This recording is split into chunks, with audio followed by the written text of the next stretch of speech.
Hello students, आज की class बहुत ही इम्पोर्टेंट है और जीपैट के रिगार्डिंग तो बहुत ही इम्पोर्टेंट है और अदर एग्ज़ाम के लिए भी ये क्वेश्चंस बहुत इम्पोर्टेंट है। एंटी एपिलेप्टिक ड्रग एक क्वेश्चंस आप जब प्रैक्टिस कर रहे होंगे जीपैट के तो क्वेश्चंस आ रहे हैं एंटी एपिलेप्टिक ड्रग के, लेकिन इनका जो क्लास है वो बहुत ही लंबा क्लास है। बहुत सारे इसमें ड्रग्स रखे गए हैं एंटी एपिलेप्टिक ड्रग में, टाइम टू जो है इसको अपडेट किया जा रहा है। तो लगभग 10 क्लास है एंटी एपिलेप्टिक ड्रग के और इनके जो मोस्टली मोड ऑफ एक्शन है वो कंफ्यूजिंग हो जाते हैं कि कौन सा ड्रग किस चैनल पे एक्ट करता है। तो इसको हम थोड़ा याद कराने का तरीका भी समझाएंगे। सबसे पहले हम जानेंगे कि सीजर क्या है। सीजर कुछ नहीं है, सीजर एक तरह से एबनॉर्मल और हाई फ्रीक्वेंसी डिस्चार्ज है। Abnormal high frequency discharge, high frequency action potential, high frequency depolarisation develop हो रहा है, एबनॉर्मल डिस्चार्ज हो रहा है। पीक कैसे आनी चाहिए अगर हम देख रहे हैं तो पीक इस तरीके से कुछ आनी चाहिए, लेकिन अगर एबनॉर्मल हाई फ्रीक्वेंसी डिस्चार्ज, इसको हम पीक्स पढ़ भी नहीं पा रहे हैं, पीक्स का समेशन हो रहा है एक तरह से। तो जो हाई फ्रीक्वेंसी डीपोलराइजेशन हो रहा है, हाई फ्रीक्वेंसी एक्शन पोटेंशियल जो from an aggregate of neurons, aggregate मतलब बहुत सारे एक साथ, बहुत सारे न्यूरॉन्स एक साथ डीपोलराइज होते हैं। बहुत सारे एक साथ न्यूरॉन जब डीपोलराइज करेंगे तो पीक कुछ इस तरीके से आएगा। तो high frequency discharge, high frequency action potential ही कहलाता है सीजर। अगर यही सीजर, यही डीपोलराइजेशन जो हाई फ्रीक्वेंसी न्यूरोनल फायरिंग जो हो रही है, यही अगर पेरियोडिक होती है, पेरियोडिक एपिसोडिक हो गया, कई बार हो गया, तो उसी को हम कहते हैं एपिलेप्सी। अगर अगर उसी में अगर मसल्स कंट्रैक्शन इनवॉलेंटरी, जो स्केलेटल मसल्स हैं ये इनवॉलेंटरी वायलेंटली कंट्रैक्ट करने लगे, violent involuntary contraction of skeletal muscles, ये कंडीशन कहलाती है कन्वल्सन। जरूरी नहीं है कि एपिलेप्सी है तो कन्वल्सन भी हो। epilepsy, seizure or convulsion, these are three are different things but they are interrelated। ठीक है, तो एपिलेप्टिक कंडीशन में कन्वर्जन हो भी सकता है और नहीं भी हो सकता है। ठीक है, तो involuntary violent contraction of skeletal muscles called conversion and neuronal firing from aggregate of neurons, this action potential high frequency discharge, इसको कहेंगे सीजर। और यही जो सीजर पेरियोडिकली एपिसोडिक हो जाए तो उसी को कहते हैं एपिलेप्सी। ठीक है, तो अब एंटी एपिलेप्टिक ड्रग, अब एपिलेप्सी क्या है, वही कैसे जनरेट हो रहा है। मैंने कहा कि हाई फ्रीक्वेंसी डिस्चार्ज या डीपोलराइजेशन बढ़ जाए। तो डीपोलराइजेशन कब पड़ेगा, जब किसी, सपोज कर लो ये न्यूरोनल मेम्ब्रेन है, तो डीपोलराइजेशन कब होगा, जब कोई पॉजिटिव आयन सोडियम या कैल्शियम इंटर करते हैं तो डीपोलराइजेशन होता है। अब यही जो चैनल ओपन हो गया, यानी इनकी जो फ्रीक्वेंसी है वो इंटर होने की जो फ्रीक्वेंसी बढ़ गई, तो इसी को कहते हैं न्यूरोनल फायरिंग। जब सोडियम चैनल या कैल्शियम का इनफ्लो या इनका आयन कंडक्टेंस, ये फ्रीक्वेंसी बढ़ जाती है तो एक तरह से डीपोलराइजेशन डेवलप होता है और ये सीजर डेवलप करता है। दूसरा क्या हुआ कि कोई इनहिबिटरी जो क्लोराइड आयन है, निगेटिव आयन है, ये अंदर नहीं आ पा रहे हैं या इनका जो इनफ्लो है वो डिक्रीज कर गया है, तो एक तरह से कंडीशन डेवलप हो सकता है। तो ये काम कौन करता है, क्लोराइड चैनल को कौन ओपन करता है भाई, गाबा। गाबा है, ये हमारा न्यूरोट्रांसमीटर है, गाबा न्यूरोट्रांसमीटर। कहने का मतलब जो एक्साइटेटरी न्यूरोट्रांसमीटर है वो बढ़ गए हैं, वो एक्साइटेशन उनका इंक्रीज हो गया है, स्टिमुलेशन हो रहा है। लेकिन जो हमारा इनहिबिटरी न्यूरोट्रांसमीटर है, ये इसकी जो कैपेसिटी है, इसकी एबिलिटी है वो डिक्रीज कर गई है। तो एक्साइटेटरी कोई जो एक्साइटेशन बढ़ा रहा है, यानी सोडियम चैनल और कैल्शियम चैनल, क्लोराइड चैनल क्या कर रहा है, ये एक्साइटेशन को डिक्रीज कर रहा है। तो हमारा जो फोकस है, जो ड्रग डेवलप किए गए हैं एंटी एपिलेप्टिक ड्रग, उनका मेन मकसद क्या है कि ये सोडियम या कैल्शियम चैनल को ब्लॉक कर दें या डिक्रीज कर दें, ताकि डिपोलराइजेशन की फ्रीक्वेंसी कम हो जाए। दूसरा क्या है कि ये जो इनहिबिटरी वाला न्यूरोट्रांसमीटर है, इसको इनहेंस कर दे। ऐसा ड्रग जो गाबा इनहेंसर हो, गाबा इनहेंस करेगा तो क्लोराइड चैनल ओपन होंगे, क्लोराइड चैनल अंदर आएंगे तो निगेटिविटी अंदर बढ़ेगी, यानी हाइपर पोलराइजेशन कराना है। डीपोलराइजेशन को रोकना है, हाइपर पोलराइजेशन बढ़ाना है। हाइपर पोलराइजेशन कौन कराएगा, क्लोराइड। डीपोलराइजेशन कौन कराएगा, सोडियम और कैल्शियम। तो हमारे जो मोस्टली ड्रग हैं इन्हीं पे एक्ट करते हैं, इनहिबिटरी न्यूरोट्रांसमीटर को इंक्रीज कराते हैं, इनहेंस कराते हैं, और जो एक एक्साइटेटरी जो चैनल है, वो रिसेप्टर है, उसको डिक्रीज करते हैं। ठीक है, तो अब हमें एंटी एपिलेप्टिक का क्लासिफिकेशन देखना है। हमने इनको ऐसे अरेंज किया है कि इनका मोड ऑफ एक्शन बिल्कुल तैयार हो जाएगा अगर आप ध्यान से एक बार मेरे वीडियो को समझेंगे मैं क्या करना चाह रहा हूं। सबसे पहला क्लास जो है हमारा सक्सिनिमाइड है, एथोसक्सिमाइड। सक्सिनिमाइड में ड्रग आता है एथोसक्सिमाइड, हाइडेंटोइन, इम्यूनोस्टिल्बिन। ये हमने क्लास इस तरीके से सीक्वेंस से पढ़ेंगे। अब हम इन पे ये एक पिक्चर बनाया है, इसी पिक्चर को, इमेज को हमें याद रखना है। एक बार हम इमेज याद कर लेते हैं, इमेज आसानी से याद हो जाते हैं, लैंग्वेज आसानी से नहीं याद होता है, इसलिए इस इमेज का इंपॉर्टेंस है। एक ही इमेज में हमारा जो पूरा क्लास है वो कवर होगा, पूरा क्लास कवर होगा, एक एक ड्रग इसमें कवर होगा। बस एक बार हमको इमेज बनाना है, इमेज ये डायग्राम बनाना है, और डायग्राम को हमें अपने दिमाग में रख लेना है। डायग्राम कैसा होना चाहिए, देखिए मैंने बनाया है, ये न्यूरॉन है, न्यूरॉन के अंदर गाबा की सिंथेसिस हो रही है, फिर गाबा रिलीज हो रहा है, गाबा रिलीज होके रिसेप्टर पे बाइंड करेगा, यानी ये गाबा रिसेप्टर है, यानी ये पोस्ट साइनेप्टिक न्यूरोनल मेम्ब्रेन है, ये प्री साइनेप्टिक न्यूरोनल मेम्ब्रेन है। Pre synaptic neuron post synaptic neuronal membrane बनाया है, वहां पोस्ट साइनेप्टिक न्यूरोनल मेम्ब्रेन में कैल्शियम चैनल है, सोडियम चैनल है, क्लोराइड चैनल है। सबसे पहले सक्सिनिमाइड देखेंगे, एथोसक्सिमाइड। एथोसक्सिमाइड क्या करता है, ये टी टाइप कैल्शियम चैनल को ब्लॉक करता है। Ethosuximide block T type calcium channel, low threshold current होता है कैल्शियम चैनल का, उसको ब्लॉक करता है। इस कैल्शियम के अंदर आने से 3 हर्ट्ज की पीक आती है, कैल्शियम अंदर आता है तो 3 हर्ट्ज की पीक आती है, इसी 3 हर्ट्ज की पीक को ये ब्रेक करता है एथोसक्सिमाइड। और ये ड्रग बनाया गया है खास तौर से पिटाइटमल या अब्सेंस सीजर के लिए। अब्सेंस सीजर स्पेशल ड्रग है ये अब्सेंस सीजर के लिए। ठीक है, तो ये एथोसक्सिमाइड एक अकेला ऐसा क्लास है जो टी टाइप स्पेशल है, T type calcium channel blocker है। तो ये T type calcium channel block करेगा तो क्या होगा, फ्रीक्वेंसी जो न्यूरोनल फायरिंग है वो डिक्रीज होगी, डीपोलराइजेशन का जो एक्शन आ रहा है, एक्शन पोटेंशियल, वो डिक्रीज हो रहा है। एथोसक्सिमाइड बहुत ही सेफ ड्रग बनाया गया है प्रेगनेंसी। इसी का एक और ड्रग पहले था सक्सिनामाइड कंपनी कैटेगरी का, ट्राइमेथाडायोन।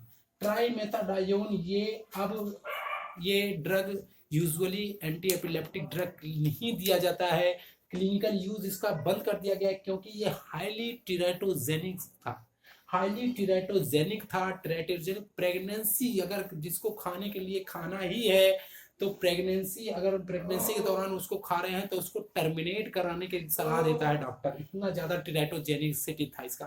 तो इसको एक तरह से इसको प्रेस्क्राइब नहीं किया जाता है, ये सक्सिनिमाइड का ही है। लेकिन वहीं दूसरा ड्रग एथोसक्सिमाइड ये प्रेगनेंसी में भी सेफ है, इसको खा सकते हैं एथोसक्सिमाइड में। और खास तौर से ये ग्रैंड नंबर जो अब्सेंस सीजर के लिए है।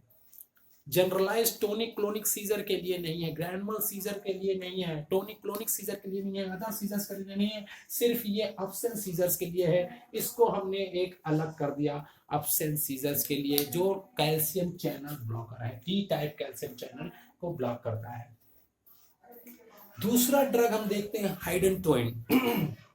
हाइडेंटोइन, इम्यूनोस्टिमुलिन और ये फिनाइल ट्रायाजीन, ये तीन कैटेगरी हम एक साथ देख रहे हैं, यानी फिनाइटोइन, कार्बामेज़ेपिन, ऑक्सीकार्बामेज़ेपिन, यही का है लैमोट्राइजीन, ये तीन ऐसी कैटेगरी एक साथ हमने रख दिया। ये तीनों कैटेगरी क्या करते हैं, sodium channel use dependent sodium voltage dependent sodium channel को ये ब्लॉक करते हैं।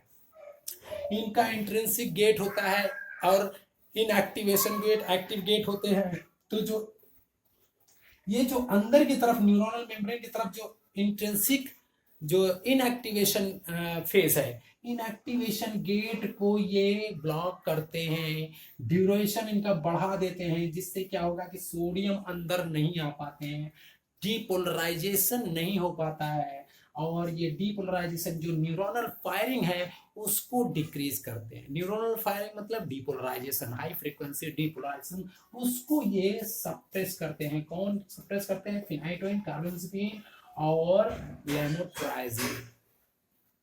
ठीक है, तो ये तीन ड्रग सोडियम चैनल ब्लॉकर है। यहां से ये इमेज याद हो जाएगी, तीन ड्रग ये हमारे।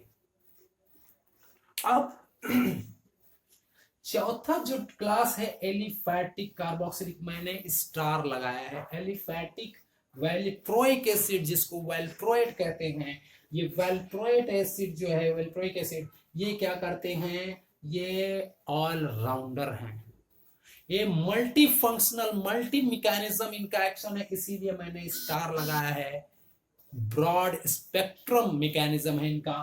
क्या क्या करते हैं देखिए, सोडियम चैनल को भी ब्लॉक करते हैं, यूज डिपेंडेंट सोडियम चैनल को ब्लॉक करते हैं, कैल्शियम चैनल को भी ब्लॉक करते हैं, कैल्शियम चैनल को भी ब्लॉक करते हैं, गाबा को इनहेंस भी करते हैं, गाबा इनहेंसर भी हैं ये, गाबा इनहेंसर भी हैं, यानी तीनों रिसेप्टर्स पे ये एक तरह से काम कर रहे हैं। वैल्प्रोइक एसिड, गाबा, सोडियम, कैल्शियम। दूसरा एक और फंक्शन इनका है, जो ग्लूटामेट से गाबा बन रहा है, जो एंजाइम है glutamic acid D carboxylase enzyme, जो ग्लूटामेट से गाबा में कन्वर्ट करता है। इसी glutamic acid D carboxylase enzyme को ये और कैटालाइज करते हैं और एक्टिवेट करते हैं वैल्प्रोइक एसिड, जिससे कि गाबा की सिंथेसिस न्यूरॉन में बढ़ जाती है, गाबा रिलीज होता है, गाबा की सिंथेसिस बढ़ाते हैं। तो कहां कहां पे ये ऑलराउंडर हैं, गाबा की सिंथेसिस भी करा रहे हैं और सोडियम चैनल को ब्लॉक कर रहे हैं, कैल्शियम चैनल को भी ब्लॉक कर रहे हैं और क्लोराइड चैनल को भी ओपन कर रहे हैं, यानी गाबा को इनहेंस कर रहे हैं। दूसरा ये गाबा टी, गाबा ट्रांस एमिनेज एंजाइम होता है, जो गाबा को मेटाबोलाइज कर देता है, गाबा ट्रांस एमिनेज एंजाइम गाबा को मेटाबोलाइज कर देता है, उस गाबा टी को भी ये इनहिबिट करते हैं वैल्प्रोइक एसिड। तो वैल्प्रोइक एसिड सबसे खास ड्रग हो गया है, बहुत ही इंपॉर्टेंट ड्रग हो गया है, क्योंकि ये सिंथेसिस भी करवा रहा है, इसके मेटाबॉलिज्म को भी रोक रहा है, और पोस्ट साइनेप्टिक जितने रिसेप्टर्स हैं, गाबा रिसेप्टर, सोडियम रिसेप्टर और कैल्शियम चैनल, इन सबको एक तरह से ब्लॉक कर रहा है और गाबा को इनहेंस कर रहा है। तो वैल्प्रोइक एसिड पे मैंने स्टार लगाया, ये याद रहेगा। ठीक है, अगला जो क्लास है बेंजोडाइजेपीन, बेंजोडाइजेपीन बारबिट्यूरेट्स गाबा एनालॉग, जो गाबा पे काम कर रहे हैं उनको हमने बिल्कुल अलग सेपरेट कर दिया है। ये गाबा इनहेंसर है, ये गाबा इनहेंसर बेंजोडाइजेपीन। बेंजोडाइजेपीन यहाँ पे है, ये गाबा के जो रिसेप्टर्स होते हैं, मॉड्यूलेटरी साइट, मेन साइट नहीं, गाबा का जो मेन साइट है उस पे गाबा ही बाइंड करेगा भाई। जो मॉड्यूलेटरी साइट है, जो अदर देन गाबा साइट है, उस पे जाके ये बेंजोडाइजेपीन जब बाइंड करते हैं तो गाबा मीडिएटेड क्लोराइड चैनल जो ओपनिंग है उसकी फ्रीक्वेंसी बढ़ जाती है, जैसे एक फ्रीक्वेंसी का मतलब अगर हमने गेट खोल रहा हूँ, गाबा लगा हुआ है सिर्फ गाबा, तो गेट खोल रहा हूँ, एक एक मिनट पे खोल रहा हूँ, मान लो 1 मिनट पे खोला, फिर 1 मिनट पे खोला। अगर बेंजोडाइजेपिन बाइंड कर गया तो वो दरवाजा खोलने की मैंने क्या कर दी, फ्रीक्वेंसी बढ़ा दी, बार बार खोल रहा हूँ, 1 मिनट में मैंने 10 बार दरवाजा खोल दिया, तो दरवाजा जितनी बार खोलूंगा कोई ना कोई अंदर आएगा। तो ऐसे ही यहाँ पे है, ये बेंजोडाइजेपिन गाबा मीडिएटेड क्लोराइड चैनल ओपनिंग की फ्रीक्वेंसी बढ़ा देता है, ड्यूरेशन नहीं बढ़ाता, ये फ्रीक्वेंसी बढ़ाता है, बार बार गेट खुलेगा। लेकिन GABA must be present at their receptor, अगर गाबा न्यूरॉन में नहीं है या यहाँ पे रिलीज नहीं हुआ, गाबा की सिंथेसिस नहीं है, गाबा का कंसंट्रेशन नहीं है, तो बेंजोडाइजेपिन अकेला कुछ नहीं कर पाएगा। यानी गाबा मिमेटिक एक्शन इसका नहीं है, गाबा फैसिलिटेटरी एक्शन है, गाबा को फैसिलिटेट करता है, गाबा मिमेटिक एक्शन नहीं है, गाबा जैसा वर्क नहीं कर पाएगा ये हाई कंसंट्रेशन में भी।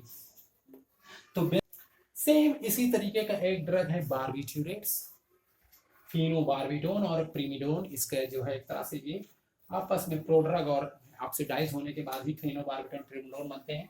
तो ये प्रीमिडोन और फिनोबार्बिटोन ये भी मॉड्यूलेटरी साइट पे ही एक्ट करते हैं। मॉड्यूलेटरी साइट पे एक्ट करने के बाद क्या होगा, GABA mediated chloride channel opening, GABA mediated, it enhance GABA mediated chloride channel opening by increasing its duration।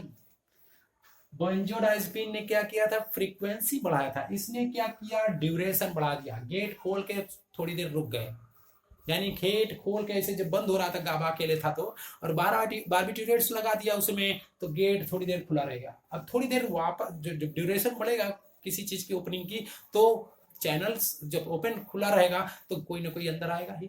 तो यहाँ पे क्या कर रहा है बार्बिट्यूरेट्स, उसका क्लोराइड ओपनिंग का ड्यूरेशन बढ़ा दिया, ड्यूरेशन बढ़ने से क्लोराइड अंदर, ज्यादा क्लोराइड अंदर आएंगे, ज्यादा हाइपरपोलराइजेशन सप्रेशन होगा भाई, है ना। लेकिन अगर कहते हैं कि ये थेरेप्यूटिक डोज पे गाबा फैसिलिटेटरी एक्शन है, जैसे कि बेंजोडाइजेपिन करता है, लेकिन हाई डोज पे, थेरेप्यूटिक डोज से अगर हमने बढ़ा दिया हाई डोज पे, ये गाबा जैसा वर्क भी कर सकता है, यानी कि directly barbiturate directly can open chloride channel. Therapeutic dose से अगर हमने डोज बढ़ाया तो ये डायरेक्ट क्लोराइड यानी गाबा मिमेटिक एक्शन भी है इनका। तो बार्बिट्यूरेट्स के बारे में और बेंजोडाइजेपिन का जो दो डिफरेंस है, गाबा बेंजोडाइजेपिन और बार्बिट्यूरेट्स में जो है डिफरेंस क्या है, बेंजोडाइजेपिन फ्रीक्वेंसी बढ़ाता है, गाबा फैसिलिटेटरी एक्शन देता है, लेकिन बार्बिट्यूरेट्स क्या करता है, ये ड्यूरेशन बढ़ाता है, और गाबा मिमेटिक एक्शन भी है, इसका फैसिलिटेटरी एक्शन तो है ही है, लेकिन गाबा मिमेटिक एक्शन भी है, जबकि बेंजोडाइजेपिन गाबा मिमेटिक एक्शन नहीं होता है। तो ये बार्बिट्यूरेट्स से बनी, ठीक है। तो यहाँ पे बेंजोडाइजेपिन, बार्बिट्यूरेट्स और गाबापेंटिन और वीगाबैक्टीन, वेल्प्रोइक एसिड। अब फिर यहाँ पे वेल्प्रोइक एसिड आया, यानी गाबा इनहैंसर है। ये कैसे गाबा इनहैंसर है, इसके मेटाबॉलिज्म को रोकेगा, इसकी सिंथेसिस को बढ़ा देगा, तो गाबा इनहैंसर भी हो गया ये वेल्प्रोइक एसिड। गाबापेंटिन एक ड्रग है, गाबापेंटिन, गाबापेंटिन क्या करता है, सिंथेसिस तो हो गई भाई, सिंथेसिस हो गई लेकिन रिलीज नहीं हो पा रहा है, तो रिलीज को बढ़ाता है।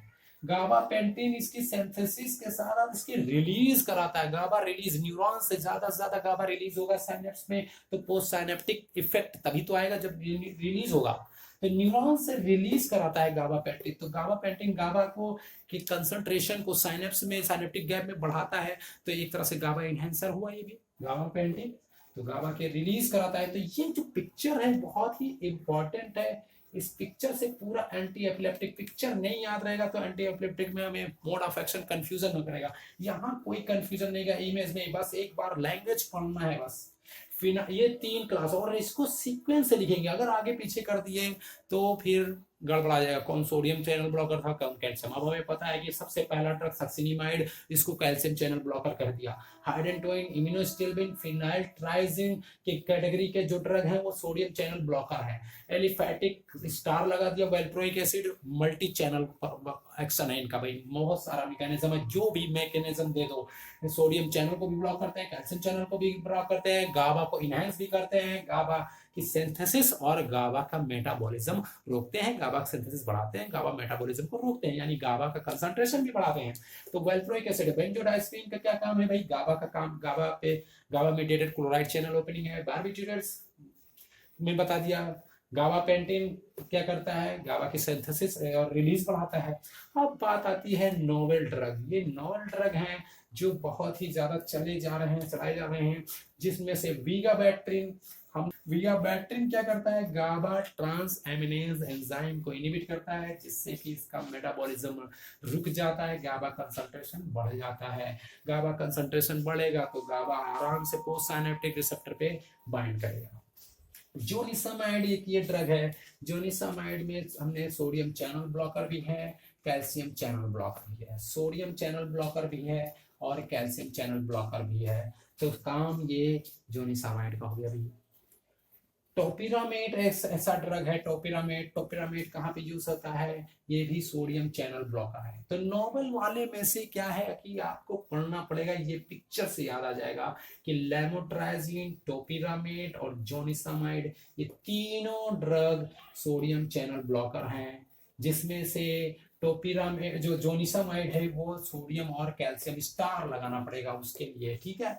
टिगावाइन ये एक स्पेशल ड्रग, देखिए एक अकेला ऐसा ड्रग है टिगावाइन। ये पूछ लिया जाएगा क्योंकि ये क्या करते हैं, जो गाबा रिलीज हुआ वो वापस अपटेक हो जा रहा है, न्यूरॉन में फिर से वापस जा रहा है। इसके लिए ट्रांसपोर्टर है न्यूरोनल मेम्ब्रेन में, गाबा ट्रांसपोर्टर को ये रोकेगा, इनहिबिट करता है। टिगावाइन, ये देखिए टिगावाइन क्या करता है? गाबा ट्रांसपोर्टर एंजाइम को इनहिबिट करता है ये। तो इनहिबिट करेगा तो भाई गाबा कंसंट्रेशन फिर से बढ़ेगा। तो टिगावाइन, तो नोवेल ड्रग में से फिर आपको छांटना पड़ेगा, क्योंकि कुछ इसमें से सोडियम चैनल ब्लॉकर है, कुछ कैल्शियम चैनल ब्लॉकर है, कुछ अलग से। तो इसके लिए आपको अलग से देखना पड़ेगा। वीगाबैक्ट्रिन, ये इमेज से याद होगा भाई, क्योंकि ये इंपॉर्टेंट है। वीगाबैक्ट्रिन, जोनिसामाइड, टोपिरामेट, टिगावाइन सारे इंपॉर्टेंट। टिगावाइन बहुत इंपॉर्टेंट पूछा गया कि ग्लूकोज, ये गाबा ट्रांसपोर्टर का इनहिबिटर कौन है। तो ऐसे जब याद करेंगे तो मोड ऑफ एक्शन हमको सारे याद हो जाएंगे। अब बात आती है एडवर्स ड्रग रिएक्शन की। थेरेप्यूटिक यूज तो हम जान रहे हैं कि भाई ये बहुत सारे जो जनरलाइज टोनिक क्लोनिक सीजर है, एटोनिक है, फेब्राइल सीजर है, ये सारे सीजर्स के लिए हैं, जबकि एथोसक्सिमाइड अब्सेंट सीजर्स के लिए हैं। लेकिन एडवर्स ड्रग रिएक्शन सबसे ज्यादा एंटी एपिलेप्टिक में इंपॉर्टेंट है हाइडेंटोइन यानी फिनाइटोइन का। फिनाइटोइन का जो एडीआर है, हाइपरप्लेसिया, जिंजीवालिस हाइपरप्लेसिया, यानी जो गम में जो मसूड़े हैं वो फूल जाते हैं, बहुत ज्यादा हाइपरप्लेसिया कहते हैं इसको। तो जिंजीवालिस हाइपरप्लेसिया एक तरह से ये हाइडेंटोइन का जो है। बाकी जितने जो ड्रग हैं mostly dizziness, drowsiness, amnesia, headache, behavioural change, ये सारे यही हैं। और सबसे इंपॉर्टेंट हाइडेंटोइन, क्योंकि जिंजिवल हाइपरप्लेसिया, हर्स्यूटिज्म इसी से होता है, और ऑस्टियोपोरोसिस होता है, क्योंकि ये मेटाबॉलिज्म, कैल्सीफेरॉल के मेटाबॉलिज्म को बढ़ा देते हैं। कैल्सीफेरॉल मेटाबॉलिज्म बढ़ जाएगा तो विटामिन डी की डिफिशिएंसी होगी, विटामिन डी डिफिशिएंसी मतलब ऑस्टियोपोरोसिस, और एनीमिया हो जाता है, मेगालोब्लास्टिक एनीमिया हो जाता है हाइडेंटोइन से। तो सबसे इंपॉर्टेंट एडीआर पूछा जाएगा। ये डिजीनेस, हेडेक, नोसिया, वोमिटिंग वाला ड्रग नहीं पूछा जाएगा जिसका जो थोड़ा स्पेसिफिक है। ट्राइमेथाडोन का पूछा गया क्योंकि ये टेराटोजेनिक होते हैं। प्रेगनेंसी में अगर इनको खाना पड़ा किसी को तो टर्मिनेट कराना पड़ेगा, तो ये टेराटोजेनिसिटी, ट्राइमेथाडोन। गाबा, बारबिटूरेट, बेंजोडाइazepine, ये सब सिडेटिव्स हैं। ये बारबिटूरेट्स तो अगर हाई डोज पे ले लोगे तो एक्साइटेबिलिटी भी करते हैं, डिपेंडेंस क्रिएट करते हैं बारबिटूरेट्स। वीगाबैक्ट्रिन, ये वीगाबैक्ट्रिन जिसको हमने अंडरलाइन किया, वीगाबैक्ट्रिन 1% केसेस में विजुअल फील्ड डिफेक्ट्स आते हैं। विजुअल फील्ड डिफेक्ट, तो वीगाबैक्ट्रिन का इंपॉर्टेंट भाई, visual field defects, retinal atrophy होने लगती है, रेटिनल एट्रोफी की वजह से विजुअल फील्ड डिफेक्ट्स होता है वीगाबैक्ट्रिन से। तो ये इंपॉर्टेंट रिएक्शन पूछा था। वैल्प्रोइक एसिड, वेट गेन होने लगता है, वेट गेन वैल्प्रोइक एसिड से होता है। और थ्रोम्बोसाइटोपिनिया, अगर ज्यादा बढ़ा दिया गया हाई डोज लंबे समय तक तो थ्रोम्बोसाइटोपिनिया, एनीमिया होते हैं वैल्प्रोइक एसिड्स। तो इस तरीके से एडवर्स ड्रग रिएक्शन अगर आप याद करते हैं तो सिर्फ 4 ड्रग आपको ऐसे मिलेंगे जिनके आपको एडीआर पढ़ने हैं, 2 या 3 एडीआर, बाकी तो सब ये सिडेटिव, डिजीनेस, डॉसीनेस, हेडेक, एमनीसिया, ये सब है। ठीक है, तो ऐसे आप पढ़ेंगे तो एंटी एपिलेप्टिक ड्रग पूरा याद हो जाएगा। Thank you very much. Next हमको इसी तरीके से हाँ मैं ये कह रहा हूँ कि जो भी आप बनाइए, अगर पढ़ रहे हैं तो वो पहले डायग्राम बनाइए, 2 बार बनाते हैं सिस्टमेटिक ढंग से, तो आपको मोड ऑफ एक्शन तुरंत याद हो जाएंगे सबके। ठीक है, तो नेक्स्ट क्लास कुछ सिडेटिव हिप्नोटिक भी देख सकते हैं। थैंक